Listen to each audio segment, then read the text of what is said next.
Now, I'm a person of strong personal conviction, and however, as I preach and as I teach and as I minister, when I've got my pastor or my preacher hat on, I try very hard to not let my personal opinions and what I think and what I think I know and my own human wisdom, I don't think that that's important, and it should. I try my very best to keep it out of my sermons and my teaching. I want to share with you what I think God says. That's what I say. If someone says, "What do you think about this or that?" I say, it's really more important about what God thinks about me and what God thinks about this issue or that. But this morning I want to share something that is a personal conviction, but it's a moral Christian conviction.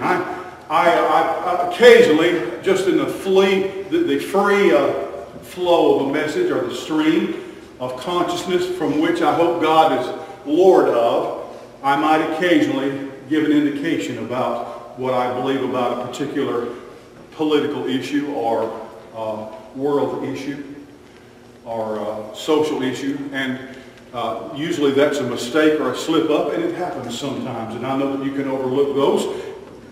Take it or leave it, and you can tell when it's coming from me. But I want to tell you something. I have this picture that I've got on our computer wall. Probably would have gotten me in trouble a long time ago. It may yet get me in trouble today, putting a picture of a woman's belly on a computer screen in church. But this is a painting that's titled "Before I Formed You in the Womb," and it's a reference to what God said to the prophet Jeremiah in Jeremiah 1:4. Jeremiah didn't want to be a prophet. I can see that, but God said, "Look, you're going to be a prophet because I knew you before I formed you in the womb."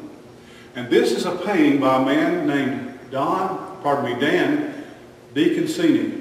Dan DiConcini. He painted this painting. He tells the story. He says that his mother, when she was just a teenager, went into an abortion clinic. And she was lying down on the operation table there in that abortion clinic. And she says that as they were putting the needle into her arm to sedate her and to put her to sleep and to perform the abortion procedure, she says that she heard the voice of God speaking to her, and it said, "Do not take the life of this innocent child, because I have great plans for him." She pulled that needle out of her arm, jumped up, and ran out of the abortion clinic, never to go back again. Her son was Dan DiConcini. If you'll take that name and write it down, and if you'll go to the internet and type in images in Google or other search engine, you'll find many paintings of his faith. And he has some of the most inspirational paintings that you'll ever see about the Christian faith. And Dan DiConcini. And he would not have ever been a painter if his mother had allowed his life to be taken before he was born. In the coming election on November the 3rd, this is who I'm voting for. I just wanted to let you know, you may not care about who your pastor's voting for, but listen, as far as politics, I don't care anything about parties, Republican or Democrat, or party platforms. I don't care anything about foreign policy or economic policy. Those are important, and I do study them. I'm aware of them. I'm well versed on many of them. There are many important things to know about education, or to know about social, about what color life matters. Black lives matter, or white lives matter, or all lives matter. All of those things may be important issues. But I know that I infuriate many of my friends because I'm a one-issue voter. I will not cast a single vote for any candidate who supports abortion on demand.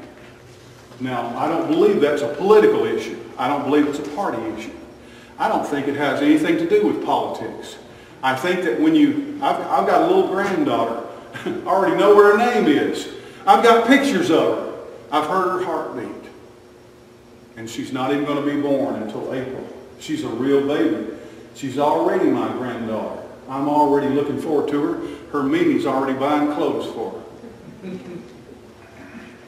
Somehow or another, evidently I gave up on that because the baby bed in my study is full of junk. So I got a big job to do. We're having a baby. We're having a baby. And listen, the millions of babies whose lives have been ended through abortion grieve our God. To me, that is not a Republican or a Democrat issue. I will not cast a vote, not a single vote, for any candidate who supports Planned Parenthood or Margaret Sanger's hellish organization with a dime. And I will not vote for any candidate who is not pro-life. Now, if you're going to vote, I hope that you vote. I'm not going to tell you who to vote for or how to vote. But I want to tell you that if you don't know where a candidate, I don't care if he's a dog catcher or the tax assessor or the governor or a senator or representative or the president, if you don't know where they stand on this issue, let me encourage you, do not cast a vote unless you know, because God will not excuse your ignorance. Do you know why when Joshua and all of the army of Israel invaded the land of Canaan, do you know why God told Joshua and his army to completely obliterate every living soul in Canaan? Do you know why? Because they were followers of a cult of Moloch. And they were causing their children to pass through the fire.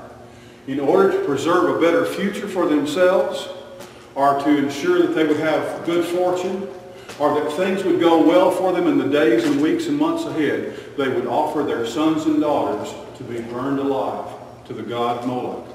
And God demanded that every one of them be destroyed. Now that may sound very barbaric to you. It may sound very harsh or cruel. It may sound to be very pagan.